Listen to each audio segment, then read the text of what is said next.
Today, I will give you a brief analysis of the shots in Chen Kaige's work Legend of the Demon Cat, taking this clip as an example. The camera gradually zooms out to show the environment of the main characters, Bai Letian and Kong Hai. Starting from the initial medium shot, as the camera slowly retreats, the audience can gradually appreciate the wider background. The winding corridor not only adds visual beauty to the scene, but also seems to metaphorically represent the complexity and changeability of the two characters' inner world. In this process, the camera technique cleverly simulates the change of the observer's perspective, creating a sense of distance, which deepens the film's thematic expression and effectively enhances the suspense of the story. Then the pushing camera technique is used, first showing the panoramic perspective of the three characters from an upward angle, and allowing the audience to hear the conversation. These conversations are presented from the perspective of the imperial concubine.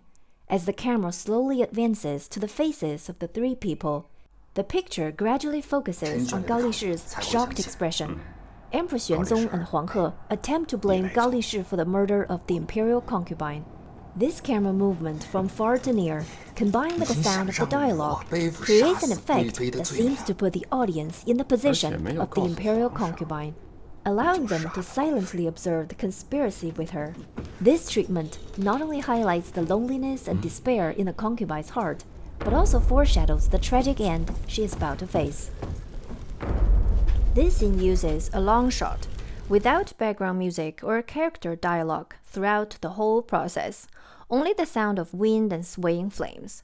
The camera first captures the figure of the external soldiers, and then gradually transitions from advancing to panning, and the perspective slowly focuses from a large panoramic view to a panoramic view.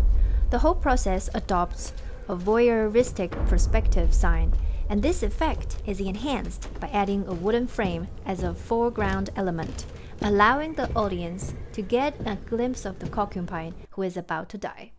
Under this carefully arranged photography technique and actor scheduling, the lens successfully stimulates the long-suppressed emotional fluctuations in the audience's heart.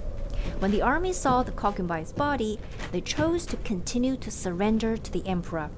When Xuanzong led his army to evacuate, only the concubine was left lying quietly in the wooden house. In this scene, the color is the bleakest scene in the whole film, almost reaching the level of the decline of the prosperous Tang Dynasty set 30 years later in the film, indicating that from this moment on, the glorious and prosperous era has become a thing of the past, and the beautiful dream has been completely shattered.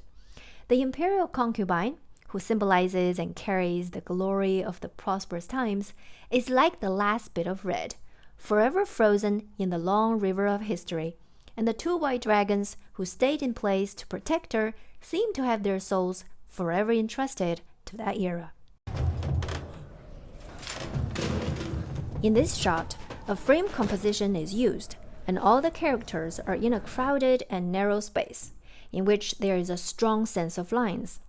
At the same time, in the picture, a frame-in-frame is also used, which has a sense of visual extension, which not only emphasizes the theme status of Emperor Xuanzong of Tang in a certain scene, but also focuses the audience's attention on the central figure, Emperor Xuanzong of Tang, making the picture full of a sense of crowding and oppression, creating a depressing atmosphere.